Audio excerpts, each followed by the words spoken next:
आपका वो पढ़ा हुआ है। तो सेलुलर रेस्पिरेशन पढ़ा हुआ है। फिलहाल हम लोग क्या बात करेंगे, रेस्पिरेटरी सिस्टम के रिगार्डिंग हम लोग बात करने जा रहे हैं बच्चों कि रेस्पिरेटरी सिस्टम होता क्या है। तो जो बात करने जा रहे हैं किस पे, रेस्पिरेटरी सिस्टम। तो रेस्पिरेटरी सिस्टम की बात करें तो सबसे पहले हमारा हेडिंग आएगा। तो हेडिंग हम क्या लिखेंगे, रेस्पिरेटरी सिस्टम। यहाँ पे जो आपको दिख रहा है सामने में, ये क्या है, कौन सा सिस्टम है, रेस्पिरेटरी सिस्टम। तो रेस्पिरेटरी सिस्टम में मेनली हम लोग किसके बारे में बात करेंगे, तो हमारा जो लंग्स है और प्लस ये जो लंग्स का पाथ है जो आपको दिख रहा है, इसी के रिगार्डिंग हम लोग को मेनली बात करना है किस सिस्टम में, रेस्पिरेटरी सिस्टम के अंतर्गत। तो सबसे पहले तो ये समझना होगा रेस्पिरेशन होता क्या है।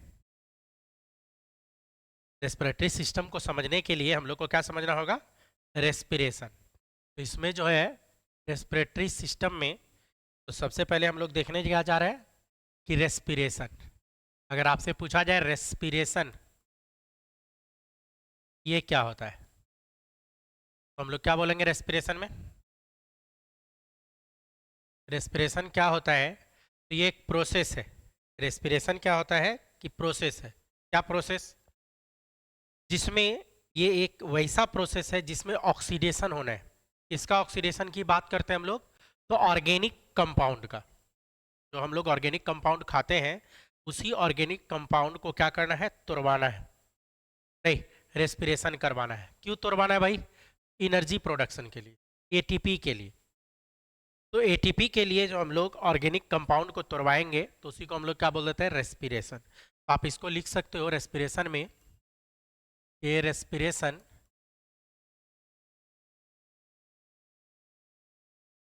इज अ, क्या होगा, respiration is a process in which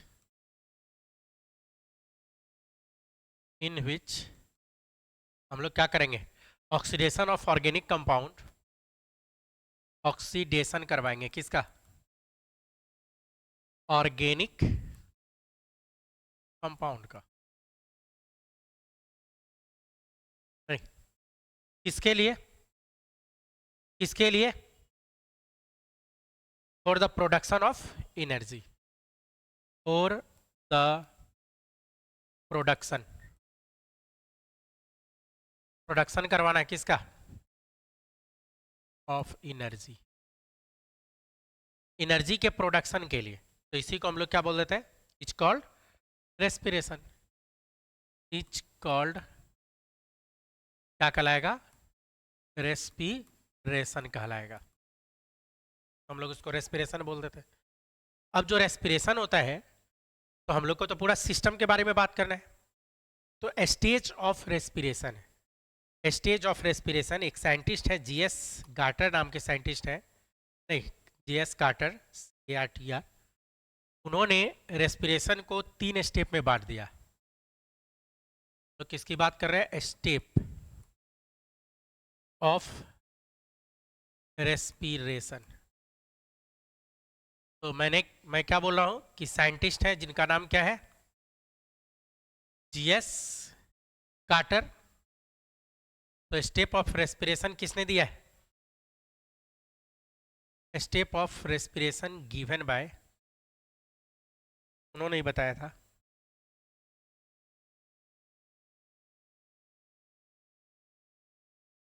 GS quarter. तो इन्होंने क्या किया, रेस्पिरेशन को 3 भाग में बांटा। हमारा जो रेस्पिरेटरी सिस्टम का रेस्पिरेशन का स्टेप है तो 3 भाग में बांटा। एक जिसको बोला गया एक्सटर्नल रेस्पिरेशन, एक्सटर्नल रेस्पिरेशन की बात करता है, एक्सटर्नल रेस्पिरेशन जिसको हम लोग वेंटिलेशन के नाम से भी जानते हैं, वेंटिलेशन भी आप बोल सकते हो। एक्सटर्नल रेस्पिरेशन को ही हम लोग क्या बोल सकते हैं, वेंटिलेशन। दूसरा जो आया इंटरनल रेस्पिरेशन, एक्सटर्नल के बाद दूसरा कौन सा रेस्पिरेशन आया? इंटरनल। Internal respiration. एक हो गया एक्सटर्नल रेस्पिरेशन और दूसरा जो हम लोग बात करते हैं क्या होगा? Internal respiration. और एक होता है सेलुलर रेस्पिरेशन। Cellular respiration. तीन भाग में इसको बांट दिया गया। कौन सा तीन भाग? एक्सटर्नल रेस्पिरेशन, इंटरनल रेस्पिरेशन और सेलुलर रेस्पिरेशन। तीन भाग में इसको बांटा गया है। जैसे अगर हम लोग बात करें एक्सटर्नल रेस्पिरेशन, तो एक्सटर्नल रेस्पिरेशन में क्या होता है? तो एक्सटर्नल रेस्पिरेशन की जो बात करें तो हम लोग बात करते हैं gaseous exchange between environment and lungs. जैसे इन्वायरमेंट में जो हमारा गैसियस है, अभी देखो ये मैं जो इनहेल किया, सांस लिया तो कहाँ तक आया? लंग्स तक। और जो एक्सहेल कर रहा हूँ, सांस जो छोड़ रहा हूँ, तो लंग्स से क्या आ गया? कार्बन डाइऑक्साइड बाहर आ गया इन्वायरमेंट के। तो आप लिख सकते हो गैसियस एक्सचेंज बिटवीन कहाँ से कहाँ तक? Environment and lungs. या ऐसे लिखिए, इन्वायरमेंट से अगर लंग्स तक आ जाए तो इसको हम लोग क्या बोलते हैं? वेंटिलेशन या एक्सटर्नल रेस्पिरेशन। गैसियस एक्सचेंज की बात कर रहे हैं। अब क्या होगा? लंग्स से कहाँ जाएगा? ब्लड में। लंग्स से कहाँ आएगा? ब्लड में। ब्लड से कहाँ चला जाएगा? टिश्यू में। ब्लड से कहाँ जाएगा? टिश्यू में। तो यहाँ देखो, इंटरनल रेस्पिरेशन में दो पार्ट है। लंग्स से ब्लड में आ जाए तो भी इंटरनल है, और ब्लड से जो टिश्यू में जाएगा ये भी इंटरनल ही कहलाता है। अब टिश्यू के अंतर्गत आ गया तो अब यहाँ पे से तो सेल में आ जाएगा, और इसी सेल के अंदर नहीं, सेलुलर रेस्पिरेशन तब बोलेंगे जो सेल के अंदर होता है। तो सेल के अंदर क्या होता है? जो ग्लूकोज है C6H12O6, इसको तोड़ दिया जाएगा। किसमें? आप ऐसे ले लो, carbon dioxide plus water plus energy जो निकलेगा क्या? ATP। तो आपका पढ़ा हुआ आप लोग का कि ग्लूकोज से ग्लूकोज का जो कंप्लीट ऑक्सीडेशन करेंगे, तो आपका पढ़ा हुआ है, क्या पढ़ा हुआ है? इसी में हम लोग जो टर्म बताया था, एक टर्म क्या होता है? ग्लाइकोलाइसिस, याद होगा? ग्लाइकोलाइसिस किसके अंतर्गत आया? इंटरनल सेलुलर रेस्पिरेशन के अंतर्गत। दूसरा हम लोग क्या देखे थे? लिंक रिएक्शन, इसी के अंतर्गत आएगा। क्रेब्स साइकिल इसी के अंतर्गत आएगा, और इलेक्ट्रॉन ट्रांसपोर्ट सिस्टम इसी के अंतर्गत आएगा। तो कहने का मतलब ये है कि यहाँ पे जो हम लोग बात कर रहे हैं बच्चों, तो यहाँ पे मैं क्या बताया कि जो रेस्पिरेशन की हम लोग बात कर रहे हैं, रेस्पिरेशन, तो रेस्पिरेशन में क्या होना है कि गैसियस एक्सचेंज होना है। सांस लेना, सांस छोड़ना, ये कहाँ होना है? गैसियस एक्सचेंज की बात कर रहे हैं रेस्पिरेशन में। तो हम लोग जो रेस्पिरेटरी सिस्टम की बात कर रहे हैं, तो सबसे पहले मैंने क्या बताया? रेस्पिरेशन क्या होता है? तो रेस्पिरेशन क्या होता है? तो ये क्या है? एक प्रोसेस है जिसमें क्या करते हैं हम लोग? ऑक्सीडेशन। किसका? ऑर्गेनिक कंपाउंड का। अब आप ये भी बोल सकते थे सर ऑर्गेनिक कंपाउंड क्या है? तो ऑर्गेनिक कंपाउंड जो हम लोग फूड में खाते हैं, जो हम लोग खाना खाते हैं, नहीं तो ऑर्गेनिक कंपाउंड ही तो है। जैसे कार्बोहाइड्रेट, लिपिड, प्रोटीन, ये सब ऑर्गेनिक कंपाउंड है। उसको ऑक्सीडाइज किया जाएगा, उसको तोड़ा जाएगा, और तोड़े जाएगा किस लिए? तो एटीपी के प्रोडक्शन के लिए। तो ये चीज बताया। कार्टर क्या बताए थे? कार्टर बताए थे कि 3 स्टेप में रेस्पिरेशन को बांटा जाता है। एक होता है एक्सटर्नल रेस्पिरेशन, दूसरा होता है इंटरनल रेस्पिरेशन, और तीसरा होता है सेलुलर रेस्पिरेशन। 3 भाग में इसको बांटा जाता है। एक्सटर्नल है, इंटरनल है और सेलुलर। एक्सटर्नल में क्या बोलेंगे? वेंटिलेशन। वेंटिलेशन मतलब जो सांस लेते हैं तो ऑक्सीजन लेते हैं, जो सांस छोड़ते हैं कार्बन डाइऑक्साइड छोड़ते हैं। तो कहाँ से कहाँ तक? तो सांस हम लोग कहाँ से लेते हैं? इन्वायरमेंट से लंग्स तक जो एयर आएगा, इन्वायरमेंट से लंग्स तक क्या जाएगा? हम लोग ऑक्सीजन की बात करेंगे, और लंग्स से इन्वायरमेंट के डायरेक्शन में क्या जाएगा? कार्बन डाइऑक्साइड जाएगा। तो यही प्रोसेस क्या कहलाता है? वेंटिलेशन। यही क्या कहलाता है? वेंटिलेशन। फिर क्या है, लंग्स से जो ब्लड में जाएगा क्या जाएगा, ऑक्सीजन जाएगा। ब्लड से जो लंग्स की ओर आएगा ये कार्बन डाइऑक्साइड आएगा। ब्लड से जो टिश्यू में जाएगा वो ऑक्सीजन जाएगा, लेकिन टिश्यू से जो ब्लड में आएगा ये कार्बन डाइऑक्साइड आएगा। टिश्यू से जो सेल में जाएगा ऑक्सीजन जाएगा, सेल से जो बाहर निकल के आएगा क्या, कार्बन डाइऑक्साइड। तो कहोगे सर ये कार्बन डाइऑक्साइड कहाँ से आया, यही तो कार्बन डाइऑक्साइड है, यही कार्बन डाइऑक्साइड को तो भेजा जाएगा नहीं। तो ये क्या है कि रेस्पिरेशन का जस्ट एक इंट्रोडक्शन के बारे में मैंने बताया आपको। जरा सा देखिए, इसको हटाओ, इसको क्लीन कर रहा हूं, ठीक है। देखो सामने एक वीडियो दिख रहा होगा आपको, ये जो वीडियो है ये क्या है, सांस कैसे लेते हैं और सांस कैसे छोड़ते हैं। एक्सहेलेशन जो बताया, सांस छोड़ना, और सांस लेना क्या है, इनहेलेशन। तो इनहेलेशन और एक्सहेलेशन की बात करते हैं कि जो हम लोग सांस लेंगे और सांस छोड़ेंगे। तो सांस कहाँ से हम लोग लेते हैं, नाक होते हुए लेते हैं। हम लोग सांस जो लेते हैं, एयर की जो बात करते हैं, तो एयर किधर से इंटर होगा, तो नाक से जो हम लोग लेंगे क्या लेंगे, ऑक्सीजन लेते हैं। और नाक से ही हम लोग जो छोड़ते हैं क्या छोड़ते हैं, कार्बन डाइऑक्साइड की बात कर रहे हैं। तो सांस लेना और सांस छोड़ना दो प्रोसेस है हमारे पास। पहला प्रोसेस क्या है, एक सांस लेंगे, एयर लेंगे, तो ऑक्सीजन की जगह हम लोग क्या लिख सकते थे, एयर। कार्बन डाइऑक्साइड निकालेंगे तो ये भी क्या है, एयर है। लेकिन ध्यान रहे, जो एयर हम लोग लेते हैं, एयर जो हम लोग लेते हैं, तो इसमें आपको पता है कि 78% तो नाइट्रोजन है, 21% ही ऑक्सीजन है। 21 भी नहीं रहा, अब इससे भी कम हो गया, 20.8% हो गया, लगभग लिख देता हूं, ठीक।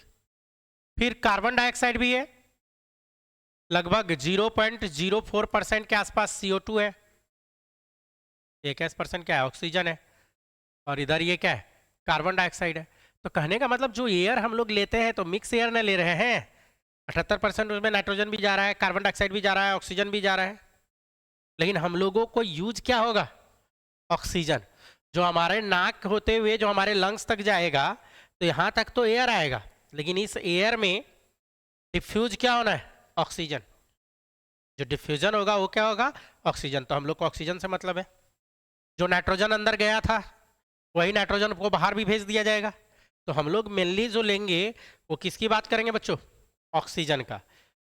अलग बात है कि हमारे एटमॉस्फेयर में 78% नाइट्रोजन है, बट हम लोग नाइट्रोजन के रिगार्डिंग हम लोग बात नहीं करते, नाइट्रोजन के रिगार्डिंग हम लोग बात नहीं करेंगे। तो जो एयर लिया जाएगा तो वो क्या कहलाता है, इनहेलेशन। जो एयर लेंगे इनहेलेशन, यही घुसा, तो इसमें क्या क्या घुसा, 78% नाइट्रोजन घुसा, 21% ऑक्सीजन घुसा, कार्बन डाइऑक्साइड घुसा, और भी बहुत सारा गैसियस सब घुसा, लेकिन उसमें मेजर नाइट्रोजन और ऑक्सीजन। तो हम लोग को ऑक्सीजन से मतलब है। और फाइनली ये जो ऑक्सीजन गया बाहर जो अब निकाला जाता है, इसको क्या बोला जाता है, एक्सहेलेशन। इसको हम लोग क्या बोलेंगे, एक्स मतलब बाहर कर दिया, एक्सहेलेशन। तो एक्सहेलेशन में मेनली क्या बाहर किया, तो जो 78% नाइट्रोजन गया था वो भी बाहर आया होगा, ऑक्सीजन तो कंज्यूम हो गया, लेकिन अंदर से क्या बाहर आएगा, कार्बन डाइऑक्साइड। अंदर से क्या बाहर आएगा, यहाँ कार्बन डाइऑक्साइड यहाँ पे क्या होगा, बाहर आएगा। क्लियर है। तो कार्बन डाइऑक्साइड की बाहर की बात करेंगे। अब क्या है, यही जो सांस लिए, जो सांस आया, तो ये कहाँ है, हमारे यही रेस्पिरेटरी सिस्टम जो यहाँ पे आपको दिख रहा है, इसी रेस्पिरेटरी सिस्टम की बात कर रहा है।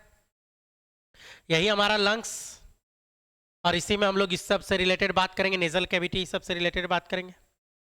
तो रेस्पिरेटरी सिस्टम में जो हम लोग देखने जा रहे हैं बच्चों, अगर इसको एक बार अच्छे से मैं आपको दिखाऊं, एक फाइनल इसमें हम अच्छे से आपको दिखाऊं कि क्या क्या पार्ट है रेस्पिरेटरी सिस्टम का, तब जाके आपको और भी चीज़ क्लियर होगा। नहीं, और भी चीज़ क्लियर होगा। सामने में जो ये बॉडी दिख रहा है, नहीं ये जो दिख रहा है आपको, ये कौन सा सिस्टम है, ये रेस्पिरेटरी सिस्टम के रिगार्डिंग हम लोग बात कर रहे हैं। ये जो सामने में आपको दिख रहा है, ये कौन सा सिस्टम है, रेस्पिरेटरी सिस्टम। तो इसमें दो सिस्टम फिलहाल आपको दिख रहा है, एक रेस्पिरेटरी सिस्टम दिख रहा है, दूसरा इंटुगमेंट्री सिस्टम दिख रहा है। नहीं, रेस्पिरेटरी सिस्टम जो अंदर में दिख रहा है ये पूरा रेस्पिरेटरी, लेकिन बाहर से जो स्किन वाला सिस्टम है, तो इसको हम लोग क्या बोलेंगे, इंटुगमेंट्री सिस्टम। तो इंटुगमेंट्री सिस्टम को अगर मैं हटा दूं यहाँ पे, इंट्रूमेंट्री सिस्टम को अगर हटा दिया जाए यहाँ से, तो देखो हटा दिया, अब जो रेस्ट बच गया ये पूरा क्या है, हमारा रेस्पिरेटरी सिस्टम। इसी रेस्पिरेटरी सिस्टम के रिगार्डिंग हम लोग को बात करना है, इसी रेस्पिरेटरी सिस्टम पे हम लोग को बात करना है। तो रेस्पिरेटरी सिस्टम में ढेर सारा पार्ट होता है। रेस्पिरेटरी सिस्टम में जो शुरू में हम लोग बात करेंगे, नोज एंड नेजल कैविटी से के रिगार्डिंग बात करेंगे हम लोग। ये वाला जो पार्ट है इसी का नाम क्या है, नेजल कैविटी। ये वाला जो पार्ट आपको दिख रहा है इसी को हम लोग क्या बोलते हैं, नेजल कैविटी। नेजल कैविटी है, तो ये वाला पार्ट जो कलर किया हुआ है तो नेजल कैविटी। नेजल कैविटी के बाद जो हम लोग नेक्स्ट दूसरे पार्ट पे आए, ये तो नेजल कैविटी के रिगार्डिंग हम लोग बात किए। तो नेजल कैविटी के बाद सॉरी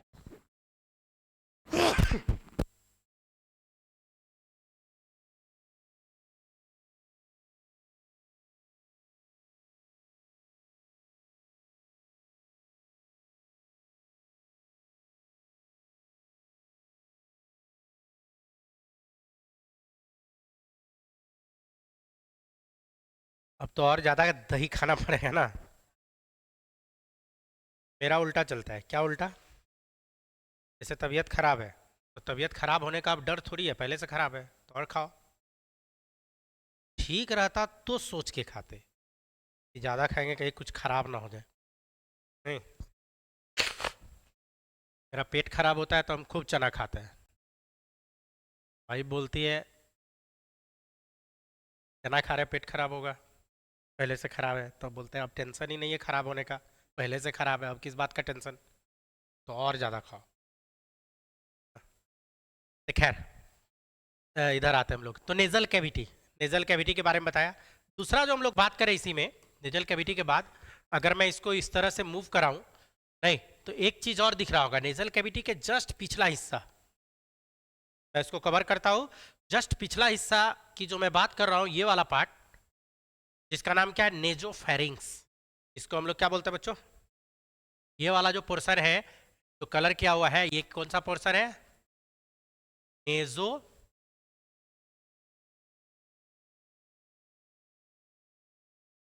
नेजोफेरिंग्स। तो नेजोफेरिंग्स कहलाता है ये वाला जो पोर्शन आपको दिख रहा है। नेजोफेरिंग्स के जस्ट नीचे ये वाला पोर्शन जो है, ये वाला नहीं, तो ये क्या है, ओरल कैविटी होता है इधर, ओरल कैविटी। तो ओरल कैविटी के जस्ट पीछे है, इसीलिए उसका एक स्पेशल नाम ही देते हैं हम लोग। पहले तो इसको देखो, उसके जस्ट पीछे अगर हम लोग जाए और ये वाला पोर्शन जो नीचे की ओर आया है वो क्या कहलाता है, ये वाला पोर्शन जो ओरल कैविटी आपको जो आगे से दिख रहा है, ये माउथ वाला पोर्शन जो हम लोग का दिख रहा है यहाँ पे, माउथ ओरल कैविटी यही हमारा। तो यही ओरल कैविटी का पिछला हिस्सा मैं बोल रहा हूँ, पिछला अंदर अंदर वाला पार्ट। तो चलिए देखिए ओरल कैविटी में घुस के देखते हैं हम लोग। तो ये वाला पार्ट बोल रहे हैं ओरल कैविटी का है, तो घुस गए अंदर। और इसका बैक साइड देखें पिछला हिस्सा, तो ये वाला जो पार्ट है ये क्या कहलाता है, ओरोफेरिंग्स। ये वाला पार्ट को हम लोग क्या बोलते हैं बच्चों, ये जो कलर किया हुआ पार्ट है तो इसको बोलेंगे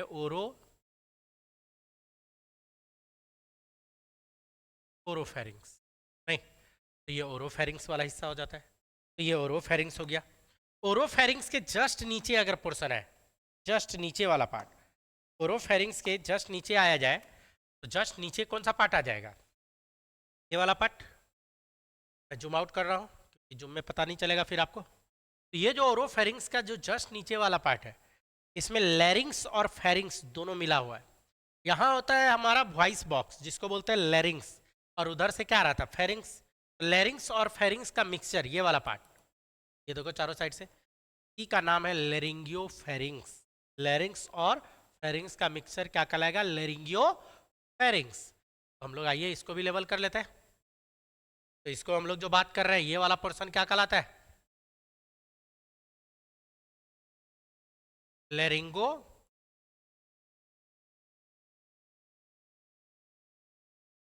तो क्या कहलाता है, ये लेरिंगियो फेरिंग्स। ये वाला जो पोर्शन है ये क्या कहलाएगा बच्चों, लेरिंगियो फेरिंग्स। तो ये लेरिंगियो फेरिंग्स वाला पोर्शन हो गया। अब लेरिंगियो फेरिंग्स से जैसे नीचे आइएगा तो ये देखिए ट्यूब लाइक स्ट्रक्चर दिख रहा है, पाइप लाइक स्ट्रक्चर दिख रहा है आपको, तो इसका भी कुछ ना कुछ नाम रहा होगा। तो इसका क्या नाम है? अगर इसकी बात करें हम लोग जरा सा, कि ये जो पाइपलाइन स्ट्रक्चर है जो सामने से आपको दिख रहा है, ये वाला पोर्शन, नहीं तो थोड़ा सा जूम आउट करता हूं मैं, यहाँ पे थोड़ा सा जूम आउट। तो ये वाला जो पोर्शन आपको दिख रहा है, इसी को बोलता है ट्रेकिया। का क्या नाम है? ट्रेकिया। लेकिन क्या है, ऊपर से जो अभी कवर है उसको बोलता है ट्रेकिया का कार्टिलेज। ट्रेकिया में कार्टिलेज होता है, आगे मैं बताऊंगा क्या काम है कार्टिलेज का। अगर मैं कार्टिलेज फिलहाल हटा दूं और इसकी बात करूं तो यही क्या कहलाता है? ट्रेकिया। ये वाला जो पोर्शन है, इस पोर्शन को हम लोग क्या बोलेंगे? ये ट्रेकिया है। नहीं तो ये वाला पोर्शन क्या कहलाता है बच्चों? ट्रेकिया। ये ट्रेकिया वाला पार्ट हो गया। अब ट्रेकिया फिर अंदर आएगा, तो अभी तो आपको लंग्स दिख रहा है, तो फिलहाल हम लंग्स को हटा रहे हैं। फिलहाल हम यहाँ देखो लंग्स को हटा दे रहे हैं, क्योंकि कुछ बात और भी हम लोग को करना है। तो मैं लंग्स वाला पार्ट हटा रहा हूँ, और जैसे लंग्स वाला पार्ट हटाया तो यहाँ देखो इस तरीके का पार्ट मिल गया आपको अलग अलग। तो ट्रैकिया जो आया, फिर नीचे यहाँ कार्टिलेजस रिंग सब दिख रहा है, तो फिलहाल हम वो रिंग को भी हटा रहे हैं, क्योंकि मुझे रिंग से अभी फिलहाल मतलब नहीं है। लेकिन क्या है कि यही ट्रेकिया वाला पार्ट जो डिवाइड हो जाता है, तो इसका नाम है प्राइमरी ब्रोंकस। ये जो कवर किया इधर भी होगा इधर भी होगा, इस साइड में है, हम एक साइड का कवर किया ये वाला, तो ये राइट साइड का कवर है। इसी का क्या नाम बता रहा हूँ? प्राइमरी। इसका नाम है प्राइमरी। क्या नाम है? प्राइमरी। प्राइमरी ब्रोंकस कहलाता है ये। तो प्राइमरी ब्रोंकस यही है। अब प्राइमरी ब्रोंकस फिर से देखो डिवाइड कर गया आगे। प्राइमरी ब्रोंकस क्या हुआ? आगे चल के फिर डिवाइड कर गया दोनों साइड। तो प्राइमरी जब डिवाइड करेगा तो फिर क्या बनाएगा? सेकेंडरी। प्राइमरी डिवाइड करके क्या बना देगा बच्चों? सेकेंडरी। तो ये वाला जो पोर्शन है, तो आप कह सकते हो सेकेंडरी ब्रोंकस है। नहीं तो ये सेकेंडरी ब्रोंकस है। तो इस तरह से हम लोग बोल सकते हैं। तो सेकेंडरी ब्रोंकस, फिर इसी में और आगे आएगा तो टर्सरी ब्रोंकस। इस तरह से ये टूटता चला जाता है। नहीं इस तरीके से ये क्या होगा? टूटता चला जाएगा। तो ये सब जो हम लोग बात कर रहे हैं, किसके बारे में बात कर रहे थे? पाथ के बारे में। नहीं टर्सरी ब्रोंकस जो है, पूरा टर्सरी को अगर मैं कवर करूं यहाँ, तो टर्सरी वाला सेगमेंट ये दिख रहा है आपको। तो ये सब जो है, ये कौन सा सेगमेंट है? ये टर्सरी वाला। यहाँ पे हम लोग जो बात कर रहे हैं, ये सेगमेंट दिख रहा है आपको, टर्सरी सेगमेंट की बात कर रही है। तो ये टर्सरी वाला। तो मैंने क्या बोला? ट्रेकिया। ट्रेकिया टूट के प्राइमरी ब्रोंकस, प्राइमरी टूट के सेकेंडरी ब्रोंकस, और सेकेंडरी के बाद ये जो जितना भी कवर किया हुआ है, इसको क्या बोलेंगे? टर्सरी है। इसका ब्रोंकस या ब्रोंकाई, टर्सरी ब्रोंकाई, ये सब कहलाता है। तो स्टेप बाय स्टेप इसको क्या किया गया? तोड़ा गया है। अब ये जो टर्सरी भी हो गया, अगर इसको देखा जाए थोड़ा सीधा करके, मतलब सीधा नहीं बोलिए, उल्टा करके पलट दूं, अगर मैं इसको अगर पलट दूं, देखो पलट रहा हूं, तो जैसे पलटेंगे तो ये कैसा दिखने में लग रहा है? हाँ?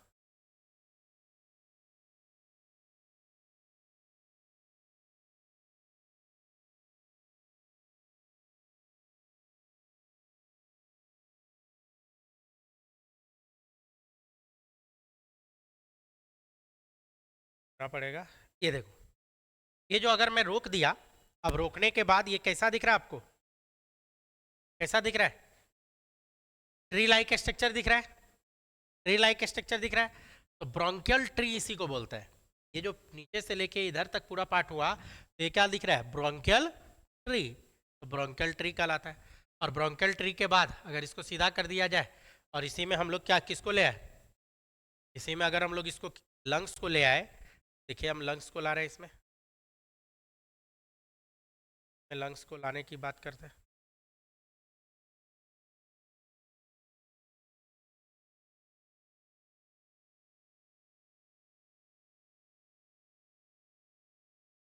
एक सेकेंड।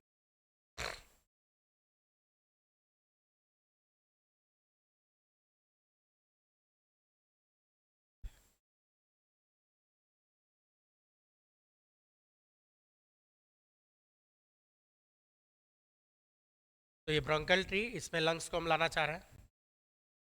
थोड़ा सा बात और भी दिखाना है आप लोग को।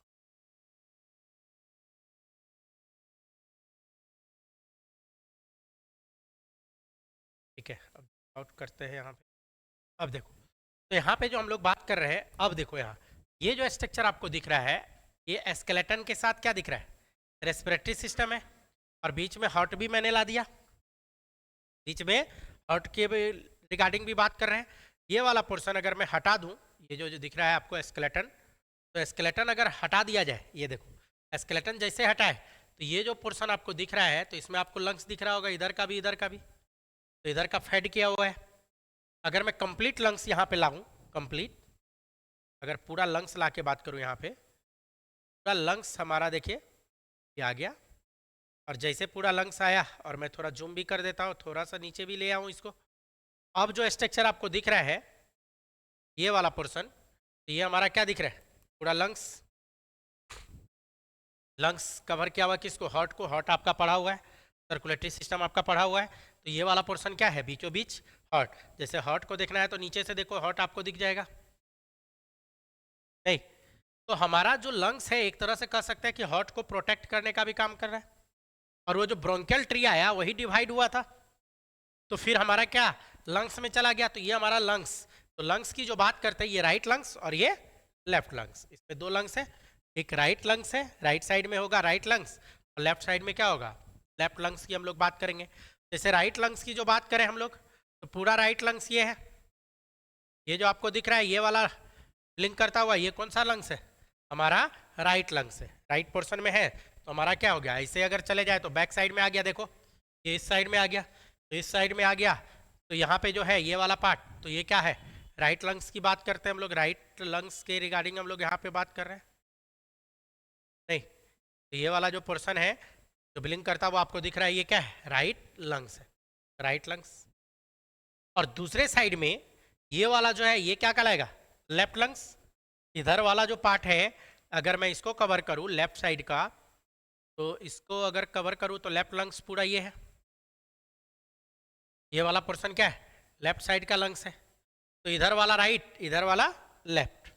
लेफ्ट लंग्स में ही देखिए हार्ट ज़्यादा घुसा हुआ है, अगर लेफ्ट लंग को मैं ब्लिंक करवा दूं, यहाँ पे देखो ब्लिंक करवा रहा हूँ, तो हमारा जो हार्ट है किस साइड में ज़्यादा घुसा हुआ है, तो इसीलिए थोड़ा सा बताया था टिल्ट रहता है, साइड में रहता है लेफ्ट लंग्स ये। फिर हमारा राइट लंग्स को भी बांटा गया और लेफ्ट को भी बांटा गया। राइट में 3 लोब होता है, दिख रहा होगा, superior, middle, inferior. Superior, superior कहने का मतलब है राइट लंग्स का ये वाला पोर्शन क्या कहलाएगा, हमारा सुपेरियर लोब। राइट लंग्स का ये वाला पोर्शन क्या कहलाता हमारा, सुपेरियर लोब, तो सुपेरियर है। फिर ये वाला मिडिल है, ये वाला क्या है, इन्फेरियर है, तो ये वाला पार्ट जो है मिडिल वाला कहलाएगा मिडिल लोब, ये वाला पोर्शन मिडिल लोब कहलाएगा, ये मिडिल लोब है। और सबसे निचला जो देखेंगे ना बच्चों, ये वाला पोर्शन क्या कहलाएगा, इन्फेरियर। सबसे निचला वाला जो पार्ट है ये वाला पोर्शन क्या कहलाता है, इन्फेरियर, नहीं तो ये इन्फेरियर लोब की बात कर रहे हैं। तो राइट वाला जो हमारा लंग्स है 3 पार्ट में बटा हुआ है। लेफ्ट वाला जो है इसमें 2 पार्ट होता है, सुपेरियर और इन्फेरियर। लेफ्ट वाला जो पोर्शन है इसमें हम लोग क्या बात करेंगे, ऊपर वाला जो पार्ट है सुपेरियर और नीचे वाला जो पार्ट है इन्फेरियर। तो सुपेरियर और इन्फेरियर की हम लोग बात करेंगे। नीचे वाला जो पोर्शन आपको दिख रहा है ये वाला पोर्शन, इसको क्या बोलेंगे, इन्फेरियर। तो सुपेरियर लोब, इन्फेरियर लोब। तो हमारे लंग्स को बांट दिया गया है, कहिए पहले तो राइट और लेफ्ट, फिर राइट में 3 पार्ट और लेफ्ट में 2 पार्ट, टोटल 5 पार्ट लंग्स का मौजूद है। टोटल कितना पार्ट हमारे लंग्स का मौजूद है, 5 पार्ट हमारे लंग्स में मौजूद है। 5 पार्ट की बात कर रहा है बच्चों, क्लियर है यहाँ तक, क्लियर है, क्लियर। चलिए एक स्टेप और आगे आते हैं, एक स्टेप और आगे आते हैं। तो हम लोग जो बात कर रहे थे, तो मैंने क्या बताया कि हम लोग जो सांस लेंगे और जो सांस छोड़ेंगे, तो सांस लेना क्या कहलाएगा, सांस लेना क्या कहलाएगा, इनहेलेशन की बात करेंगे। जो सांस अंदर गया इनहेलेशन, और जो सांस बाहर आ रहा है एक्सहेलेशन। सांस लेना और छोड़ना ये कहाँ से होगा, हमारे रेस्पिरेटरी सिस्टम का पार्ट है, लंग्स से होना है। सारा कहानी कहाँ से होना है, लंग के रिगार्डिंग, लंग्स से ही होना है हमारा ये सारा कहानी बच्चों। नहीं तो सारा कहानी जब लंग से होना है तो फिर इसी पे कुछ बात और भी करना होगा। तो आइए कुछ टेक्स्ट पे और भी बात करते हैं हम लोग, यहाँ पे कुछ टेक्स्ट के रिगार्डिंग और भी बात करेंगे। तो हम लोग बात करने जा रहे हैं टाइप्स ऑफ रेस्पिरेशन। रेस्पिरेशन में टाइप्स भी है हमारा रेस्पिरेशन में क्या होता है, टाइप्स। तो टाइप्स के बारे में हम लोग बात करते हैं कि टाइप्स ऑफ रेस्पिरेशन में क्या क्या चीज आएगा। तो जो यहाँ पे बात करेंगे टाइप्स ऑफ रेस्पिरेशन, तो टाइप्स ऑफ रेस्पिरेशन में क्या क्या चीज आएगा उसके रिगार्डिंग हम लोग बात करेंगे। ये जो सांस ले रहे हैं, छोड़ रहे हैं, तो टाइप्स ऑफ रेस्पिरेशन में क्या होगा आप लोग का पढ़ा हुआ है, जल्दी बताओ। एक होता है एरोबिक रेस्पिरेशन और एक होता है एनारोबिक। आइए इसको पहले कर लेते हैं। हम लोग किसकी बात करने जा रहे हैं? टाइप्स। किसका टाइप्स? रेस्पिरेशन का। Types of respiration, types of respiration की बात करने जा रहे हैं हम लोग कि क्या क्या टाइप्स है रेस्पिरेशन का। तो टाइप्स ऑफ रेस्पिरेशन में आपको अच्छे से पता है, इसको दो भाग में बांटा जाता है, एक एरोबिक और दूसरा एनारोबिक। तो सबसे पहले हम लोग लेते हैं एन एरोबिक। एन एरोबिक की बात कर रहे हैं हम लोग, और इधर बात करेंगे क्या? एरोबिक। दोनों को बारी बारी से देखते हैं, एरोबिक रेस्पिरेशन क्या होता है और एन एरोबिक रेस्पिरेशन क्या होता है। दोनों को देखना है, बारी बारी से देखेंगे हम लोग। तो आइए हम लोग पहले देखते हैं एनारोबिक। एनारोबिक रेस्पिरेशन की जो बात करेंगे तो आपको बता दूं, एनारोबिक रेस्पिरेशन में क्या रिक्वायरमेंट नहीं है? ऑक्सीजन का रिक्वायरमेंट नहीं होता है। Oxygen is not required. Oxygen is not required किसमें? एनारोबिक। लेकिन अगर हम एरोबिक में बात करें सेम चीज में, ऑक्सीजन क्या हो जाएगा? Oxygen is required.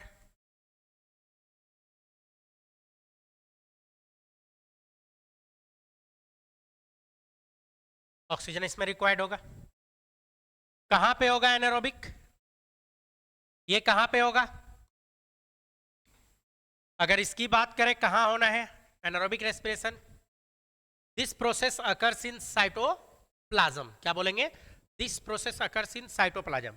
ऐसे प्रोटोप्लाज्म भी बोला जा सकता है, कोई दिक्कत नहीं। क्लियर? तो आप लिख सकते हो दिस प्रोसेस अकर्स इन, क्या लिखेंगे? साइटोप्लाज्म। ये तो हो गया किसके बारे में? एनारोबिक। तो फिर एरोबिक में क्या होना है? एरोबिक वाला क्या होगा? तो आप क्या लिखोगे? This process occurs in mitochondria. Mitochondria चाहिए ना, तो आप इसमें लिख सकते हो दिस प्रोसेस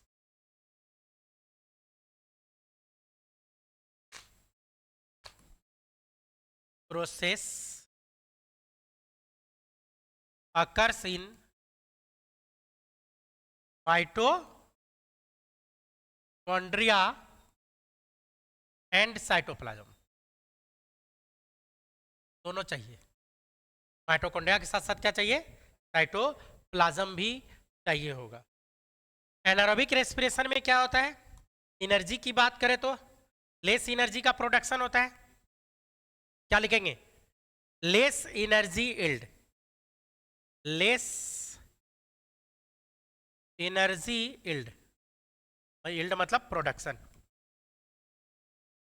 इल्डेड नहीं, लेस एनर्जी इल्डेड। क्यों? Due to incomplete oxidation of food. Due to incomplete oxidation of food. Food का इनकम्प्लीट ऑक्सीडेशन के कारण लेस एनर्जी का प्रोडक्शन। उसमें क्या लिखेंगे? इसमें क्या लिखेंगे? मोर एनर्जी का प्रोडक्शन होगा। यहां हम लोग लिखेंगे मोर एनर्जी का प्रोडक्शन। तो आप लिख सकते हो मोर एनर्जी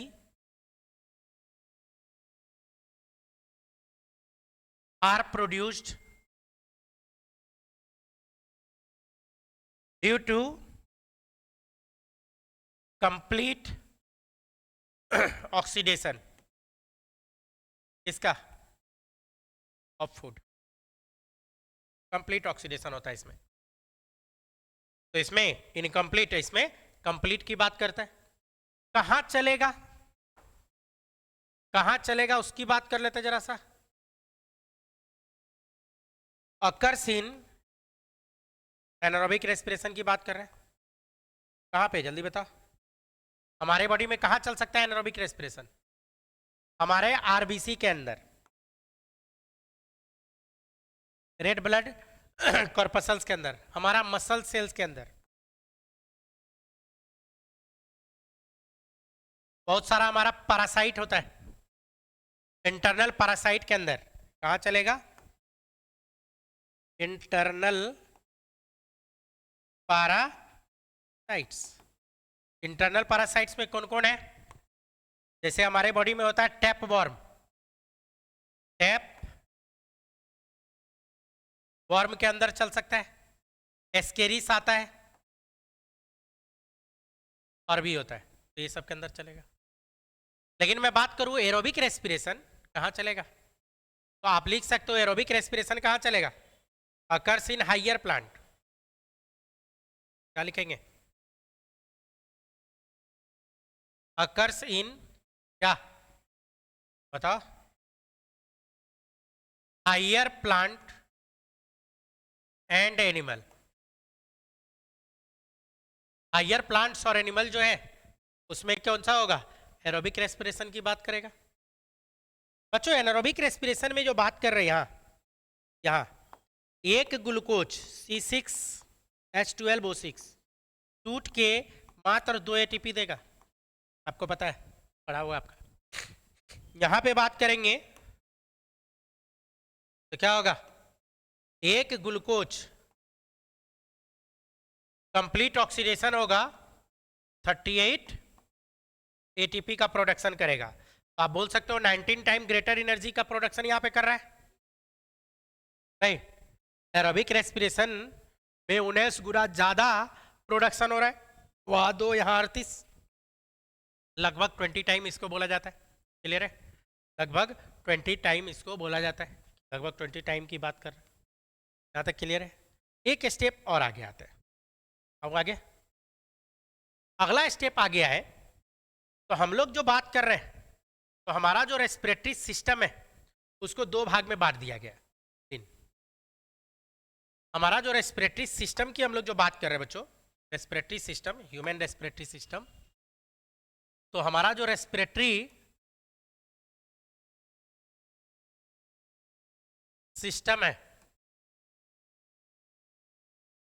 तो 2 भाग में बांटा गया रेस्पिरेटरी सिस्टम।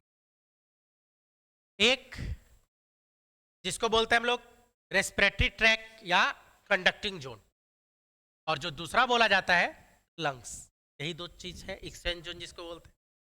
एक जो होता है जिसको हम लोग बोल सकते हैं कंडक्टिंग जोन, कंडक्टिंग जोन, एक कंडक्टिंग जोन है, ठीक है, और दूसरे को बोला जाता है एक्सचेंज जोन, एक्सचेंज जोन। 2 भाग में इसको बांटते हैं हम लोग, एक होता है कंडक्टिंग जोन, दूसरा एक्सचेंज जोन। कंडक्टिंग जोन जो है इसी का दूसरा भी नाम है, इसी को बोला जाता है क्या? कंडक्टिंग जोन को आप बोल सकते हो रेस्पिरेटरी ट्रैक, जो अभी अभी दिखाया था थोड़ी देर पहले,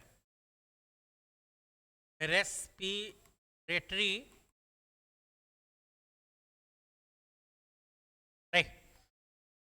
रेस्पिरेटरी ट्रैक्ट ये बोला जाता है।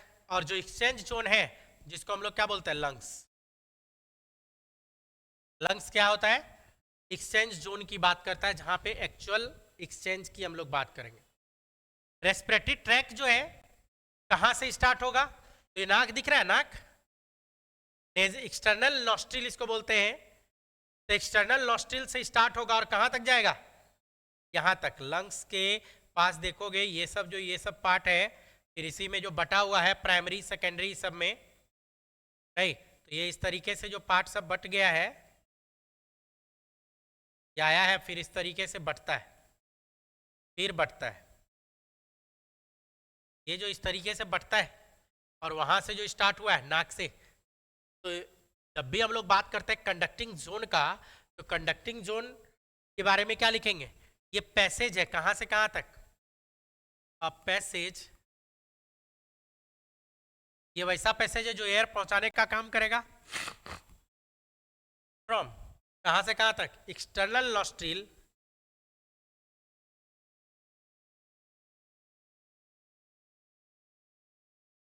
लंग्स टू लंग्स, लंग्स तक जो लेके जाएगा, नहीं तो उसी को हम लोग क्या बोलते हैं? कंडक्टिंग, उनकी बात करते हैं। फिर लंग्स क्या है? तो यहाँ पे जो आपको दिख रहा है ये वाला लंग्स का पार्ट, ये जो दिख रहा है आपको, ये क्या है? लोगों का लंग्स, लंग्स का पार्ट है। इधर भी हमारा लंग्स है। ये जो लंग्स का पार्ट दिख रहा है, तो यही लंग्स के बारे में पूछ रहा है कि लंग्स क्या है। तो एनाटॉमिकल ऑर्गेन होता है। ये क्या होता है? एनाटॉमिकल ऑर्गेन है। तो क्या करेगा? कुछ तो कर रहा होगा। तो ये जो होता है एनाटॉमिकल ऑर्गेन है, जो क्या करेगा? Actual site for exchange of gases, या actual site for gases exchange. ये एनाटॉमिकल ऑर्गेन है वेयर क्या होना है, या ऐसे लिखिए, anatomical organ which is the actual, which is the actual site इसका for the exchange of, for the exchange, इसका एक्सचेंज, गैसियस एक्सचेंज जो होता है उसका एक्चुअल साइट की जो बात करें वो क्या कहलाता है? हमारा लंग्स कहलाता है। गैसियस एक्सचेंज का एक्चुअल साइट क्या कहलाएगा? हमारा लंग्स। अब लंग्स के बाद, ये तो जस्ट एक आइडिया दिया मैंने आपको, ये जो मैंने ये दिया, ये क्या दिया? जस्ट एक कह सकते हैं कि आपको आइडिया मिला। अब ये जो है पार्ट, अब अगर आप इसको देखोगे, अब इसको अगर आगे बढ़ाऊं, तो इसी में हम लोग को किसके बारे में बात करना है? नेजल कैविटी के बारे में बात करना है। नोज एंड नेजल कैविटी, यही जो नोज और नेजल कैविटी है, इसी के रिगार्डिंग हम लोग को बात करना है। तो अगला स्टेप पे हम लोग आते हैं, इसी नोज और नेजल कैविटी के रिगार्डिंग बात करेंगे कि किस तरीके से एयर अंदर घुसता है। एयर जो अंदर घुस रहा है तो किस तरीके से घुस रहा है, और ये कैसे ऑक्सीजन को ले जा रहा है, कैसे फॉरेन पार्टिकल को रोक रहा है, कैसे फिल्ट्रेट कर रहा है, कैसे टेम्परेचर रेगुलेशन की ये बात कर रहा है। और जब वहां जाएगा तभी एयर आगे की ओर बढ़ेगा, तभी ट्रैकिया होते हुए, नहीं प्राइमरी सेकेंडरी ब्रोंकस होते हुए ये आगे की ओर बात करेगा। नहीं, तो हम लोग जो फिलहाल अब बात करने जा रहे हैं के रिगार्डिंग बात करेंगे, यही नेजल कैविटी। हम लोग जो अगला बात करने जा रहे हैं किसके रिगार्डिंग बात करेंगे बच्चों? नेजल कैविटी के रिगार्डिंग। ये जो हमारा नेजल कैविटी है, इसी नेजल कैविटी के रिगार्डिंग हम लोग थोड़ा सा बात करने जा रहे हैं। तो आइए देखते हैं नेजल कैविटी के बारे में। क्लियर है यहाँ तक? नेजल कैविटी के रिगार्डिंग हम लोग किस बात करने जा रहे हैं? तो हमारा हेडिंग क्या हो जाएगा? Nasal cavity. जैसा कि हेडिंग आपको दिख रहा होगा, तो हम लोग जो हेडिंग की बात करेंगे, ये हेडिंग पे क्या बात करना है हम लोग को? तो हम लोग का यहाँ पे हेडिंग डालते हैं पहले, तो नोज एंड नेजल पैसेज। तो यही नेजल पैसेज नेजल कैविटी को बोलता है। हम लोग का हेडिंग है nose and nasal passage. Passage को आप कैविटी भी बोल सकते हो, नोज और नेजल कैविटी भी हम इसको बोल सकते हैं। क्लियर? इसके रिगार्डिंग बात करेंगे। तो हम लोग का जो रेस्पिरेटरी पाथ स्टार्ट होता है, हमारा जो रेस्पिरेटरी पाथ स्टार्ट होता है, कहां से स्टार्ट होता है? नाक से। हम लोग जो सांस लेते हैं किधर से? नाक से। तो हमारा रेस्पिरेटरी पार्ट यहीं से स्टार्ट हो रहा है, नाक से। और नाक में भी ये जो छेद है एक्सटर्नल नॉस्ट्रिल से, वो छेद दिख रहा होगा, नहीं दो गो छेद है ना? आप लोग अपना भी नाक देखो, दो ही गो होगा, तीन गो है। तो respiratory part begin from the nose and nasal passage. नहीं, रेस्पिरेटरी पाथ स्टार्ट होगा, आप लिख सकते हो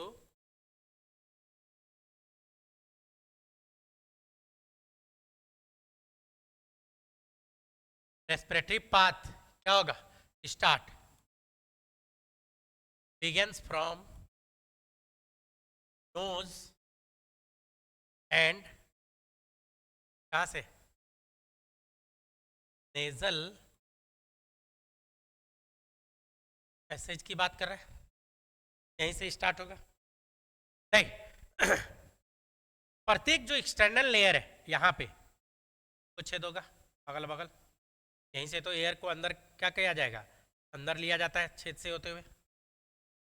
तो प्रत्येक जो हम लोग का एक्सटर्नल लेयर है तो ये क्या हो जाता है, कहाँ खुलता है, नेजल पैसेज में। ये जो अंदर है, ये जो बाहर से हम लोग जो एयर लेंगे तो ये जो छेद है, नहीं ये कहाँ जाके खुल रहा है देखो तो यही ना नेजल कैविटी, ये वाला पार्ट क्या है, नेजल कैविटी वाला पार्ट है। तो प्रत्येक each external nostril opens into the, क्या लिखूंगा, nasal passage. Each external nostrils opens into the nasal passage या नेजल चैम्बर में। अब दोनों जो नेजल पैसेज है, एक इधर का राइट साइड और एक left side, right left right left, दोनों को बांटा हुआ बीचों बीच एक कार्टिलेज का नाम है हाइलाइन कार्टिलेज। कौन बांटता है, हाइलाइन कार्टिलेज। देखो नाक को छू के देखो, आगे वाला पोर्शन हिलता होगा, हार्ड नहीं है, फ्लेक्सिबल नेचर का है। तो ये हाइलाइन कार्टिलेज ही है जो उसको क्या करता है, फ्लेक्सिबल बना के रखता है। तो हमारा जो नेजल पैसेज है सेपरेट होता है किसके द्वारा, हाइलाइन कार्टिलेज के द्वारा। तो बोथ मतलब राइट और लेफ्ट की बात कर रहा है, both the nasal chamber are separated, both the, क्या बोलेंगे, both the nasal chamber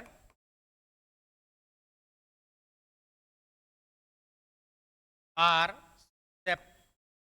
separated, किससे separated, bye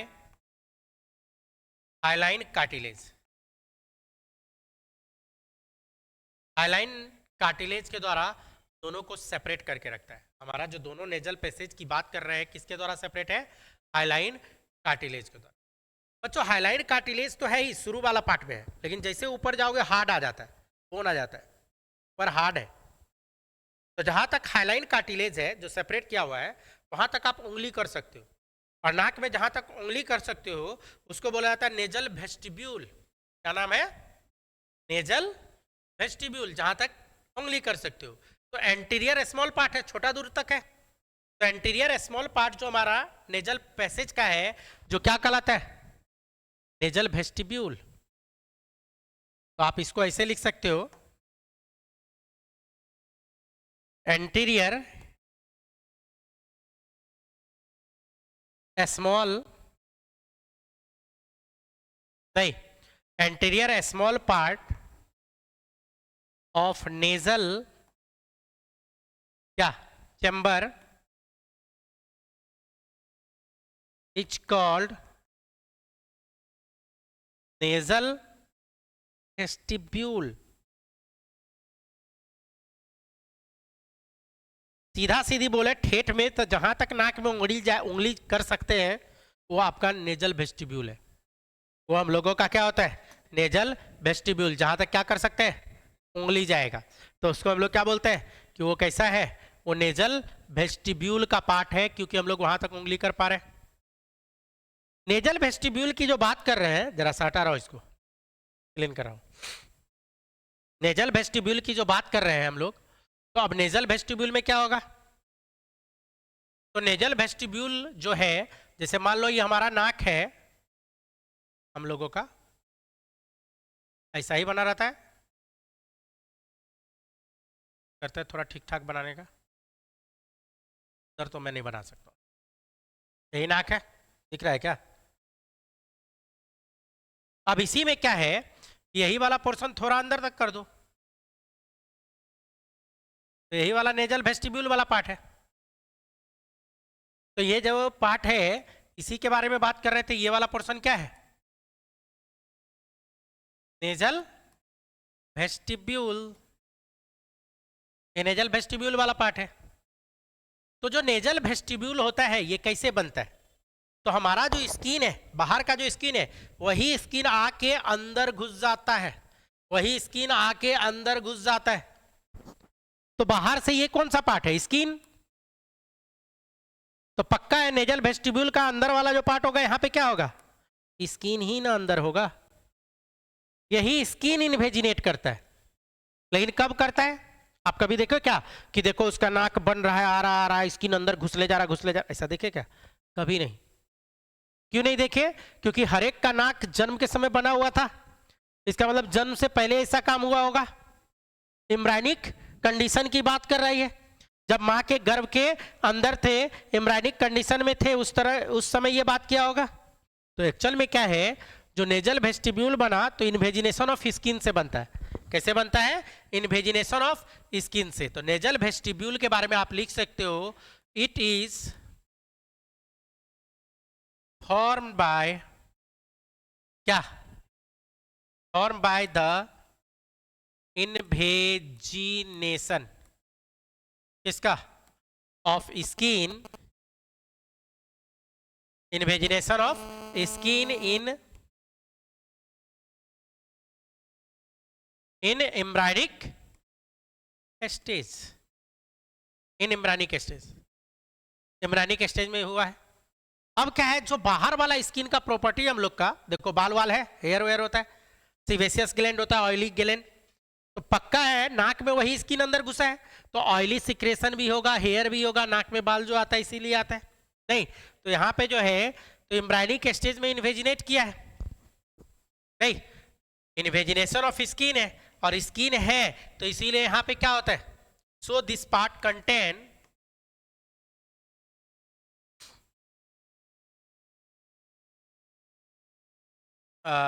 hair and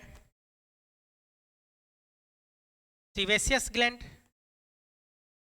oily secretion करने वाला ग्लैंड।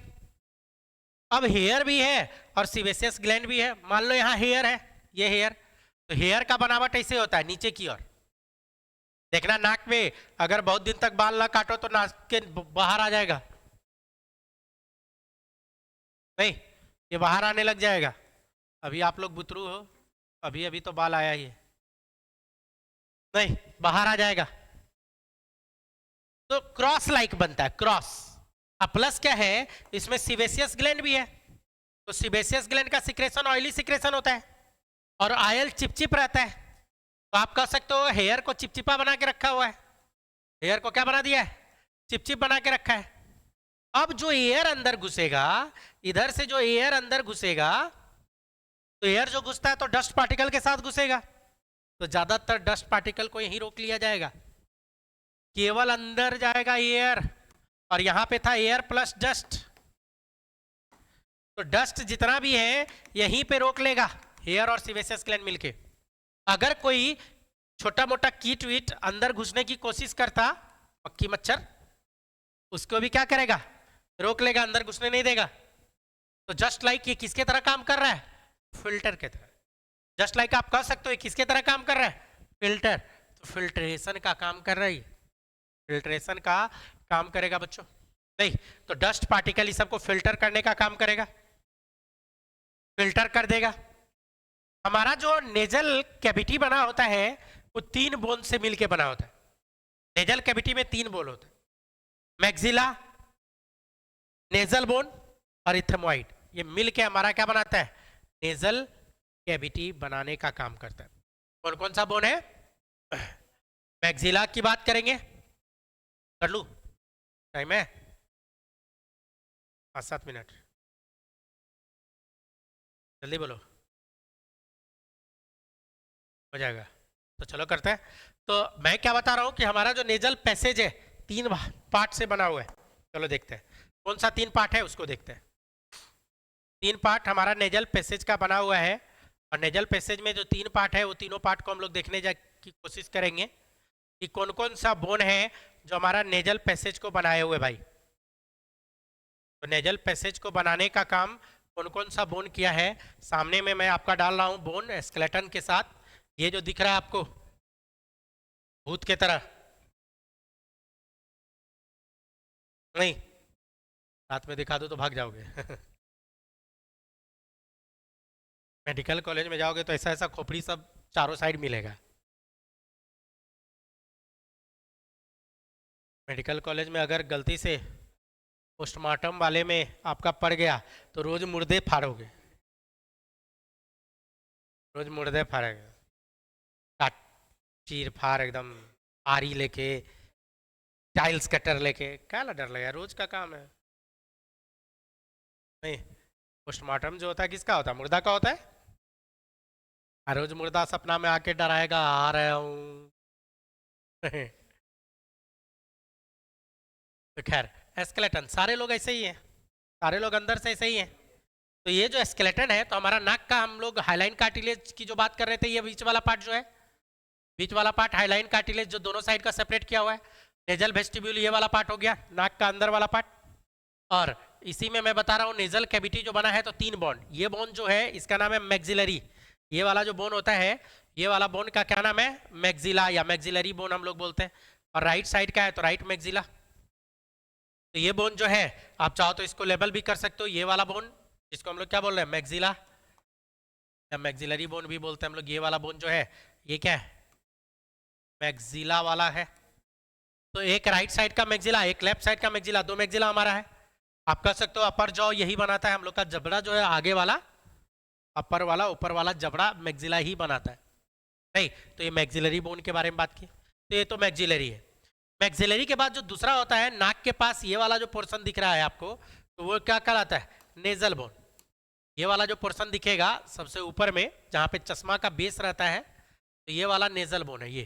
तो इस बोन को अगर हम लोग कवर करें, ये वाला बोन, इसी के बारे में बात कर रहे हैं, ये कौन सा बोन है, ये राइट साइड का अलग, लेफ्ट साइड का अलग, 2 बोन यहाँ पे मौजूद होता है। तो इसको हम लोग क्या बोल देंगे, ये वाला जो बोन है इसका नाम क्या है, नेजल बोन। नाक का बोन है तो हम लोग क्या बोलेंगे इसको, ये नेजल बोन कहलाता है। तो ये नेजल बोन के अंतर्गत की बात कर रहे हैं हम लोग। अब नेजल बोन भी हो गया, मैक्सिला भी हो गया। तो देखो नेजल 2 को होता है, ये क्या है, राइट नेजल है, और इधर वाला है लेफ्ट नेजल। और ये दोनों क्या बताया, मैक्सिला वाला, 2 को मैक्सिला 2 को नेजल।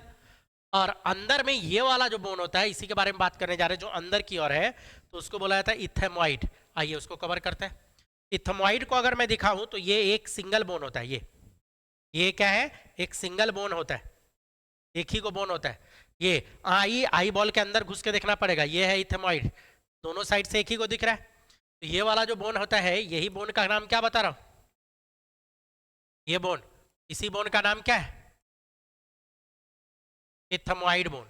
यही तीनों बोन मिलके हमारा नेजल पैसेज बनाता है, नाक का पैसेज, नेजल कैविटी का पैसेज।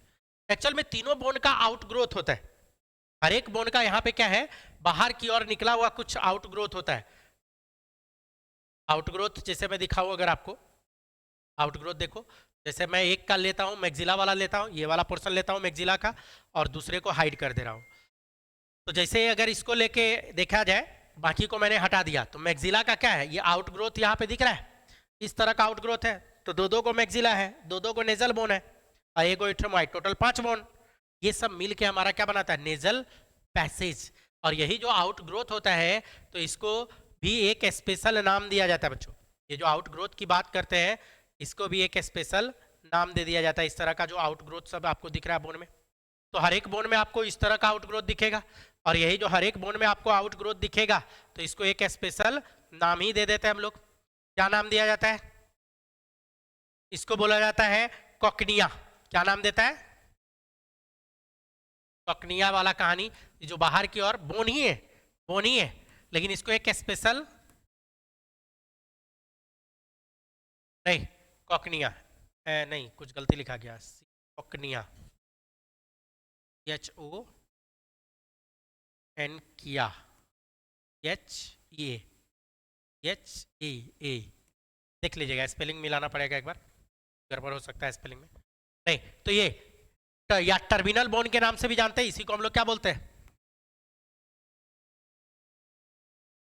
Terminal bone.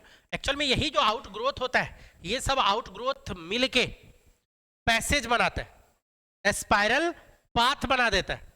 ये सब आउटग्रोथ मिलके, ये जो मैं बता रहा हूं यही सब आउटग्रोथ मिलके क्या बना देगा, पाथ बना देगा, पैसेज बना देगा। जो हमारा नेजल कैविटी का पाथ है या पैसेज की जो बात कर रहे हैं वो यही सब बोन मिल के बनाता है। तो कैसा पैसेज देखो यहाँ, तो हम लोग बात कर रहे हैं तो ये जो नेजल पैसेज है तो यहाँ एक्चुअल में स्पाइरल पाथ बनाता है। कैसा पाथ बनाएगा, इस तरह का स्पाइरल पाथ बना देता है, यही सब मिलके, तो ये स्पाइरल पाथ बना देगा। स्पाइरल पाथ होने से फायदा क्या है, जैसे स्पाइरल पाथ की जो हम लोग बात करें बच्चों, तो मान लो ये इस तरह से स्पाइरल पाथ जो बना, इस तरह का स्पाइरल पाथ बनाने से फायदा क्या हो जाता है, देखो अब एयर जो इस तरह से घुस के जाएगा ऊपर की ओर, ऊपर की ओर एयर जो इधर से घुसेगा तो क्या होता है कि एयर थोड़ी देर तक गोल गोल गोल गोल घूमेगा, तो जो बाहर का टेम्परेचर है एयर का और हमारे बॉडी का, दोनों को इक्वल कर देगा। हमारा बाहर का टेम्परेचर और हमारे बॉडी का टेम्परेचर को क्या करके रखेगा, इक्वल बनाएगा। स्पाइरल पाथ इसीलिए बनाता है। क्यों इक्वल बनाएगा, क्या हो कि इक्वल ना बनाए सर, क्या हो कि ये इक्वल ना बनाए, अगर ये इक्वल ना बनाएगा ना तो बाहर जैसे अभी बहुत ठंडा है तो ठंड के समय क्या हो जाएगा, ठंड के समय क्या हो जाएगा, ठंडा एयर डायरेक्ट अगर हमारे लंग्स तक गया तो सिकोड़ देगा, लंग्स को सिकोड़ देगा, तो दिक्कत करवा देगा। और अगर मैं बात करूं गर्मी के समय, अगर डायरेक्ट गर्म एयर अंदर चला जाएगा तो डेसिकेट करवा देगा, सुखा देगा अंदर, तो हमारा lungs compress relax complex relax compress relax नहीं कर पाएगा, दिक्कत करवा देगा, सांस लेने में तकलीफ होने लगेगा। तो जो ये स्पाइरल पाथ है, ये स्पाइरल पाथ टेम्परेचर रेगुलेशन में हेल्प करता है, टेम्परेचर रेगुलेशन, और इवन फिल्ट्रेशन में भी हेल्प करेगा, ताकि वो एल्वोलाई तक ये जो एल्वोलाई वाला पार्ट आपको दिख रहा है यहां तक क्या पहुंचा पाए, ऑक्सीजन को प्रॉपर पहुंचा पाए। नहीं तो टेम्परेचर रेगुलेशन में भी हेल्प करेगा, टेम्परेचर रेगुलेशन में भी हेल्प करेगा और डस्ट पार्टिकल को हटाएगा भी। एक्चुअल में वो जो स्पाइरल पाथ होता है, उस स्पाइरल पाथ की जो हम लोग बात करते हैं, उस स्पाइरल पाथ में एक स्पेशल टाइप का इस तरह से जो होता है टिश्यू मौजूद होता है। इस तरह का जो स्पाइरल पाथ मैंने बनाया तो इसमें एक स्पेशल टाइप का टिश्यू मौजूद होता है, और वो जो टिश्यू मौजूद होता है उसका नाम है PSCCGE। क्या नाम बोलते हैं, PSCCGE, pseudo stratified columnar ciliated glandular epithelium. Pseudo stratified columnar ciliated glandular epithelium मौजूद होता है बच्चों, PSCCGE। सूडो एस्टेटिफाइड, सूडो मतलब होता है झूठा, एस्टेटिफाइड का मतलब होता है मल्टीलेयर, तो झूठा मल्टीलेयर की बात कर रहा है। और फिर क्या बोल रहा है, ग्लैंडुलर इपिथेलियम की बात कर रहा है, तो सूडो एस्टेटिफाइड कोलुमनार शेप का होगा ग्लैंडुलर इपिथेलियम।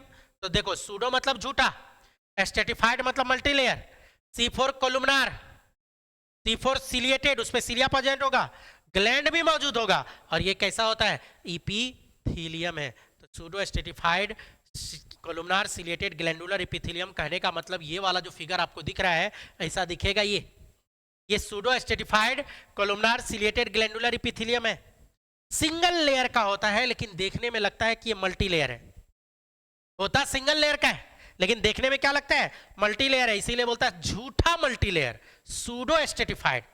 सूडो मतलब झूठा, मल्टी लेयर की बात कर रहा है। और ये जो दिख रहा है ये सब क्या है, सीलिया सब प्रेजेंट है, ये सब क्या मौजूद है, सीलिया प्रेजेंट है, और ये सब ग्लैंडुलर है, गॉबलेट सेल है जो सिक्रेशन बाहर निकालेगा, गॉबलेट सेल का सिक्रेशन, हम लोग खखार निकालते हैं ना बाहर,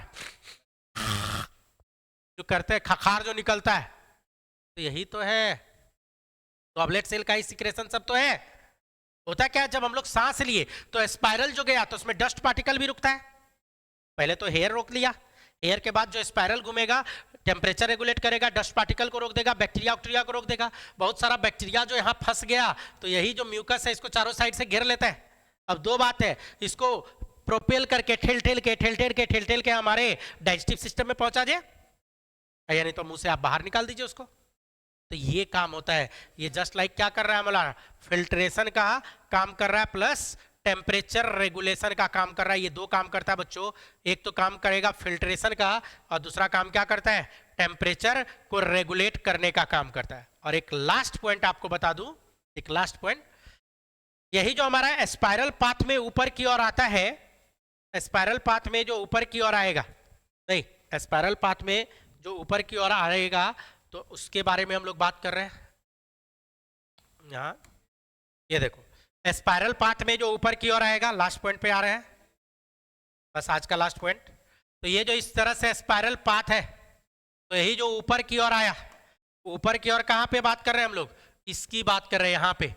यहाँ पे न्यूरोसेंसरी एक इपिथीलियम होता है, एक सेल होता है न्यूरोसेंसरी, और उस सेल का क्या नाम है, उस सेल का क्या नाम है, सेनिडेरियन मेम्ब्रेन। एक्चुअल में ये मेम्ब्रेन है जिसका नाम क्या होता है, सेनिडेरियन, सेनी NEI, सेनिडेरियन, सेनिडेरियन मेम्ब्रेन। ये कैसा नेचर का होता है, ऑल्फैक्टरी नेचर का होता है, ऑल्फैक्शन में हेल्प करता है।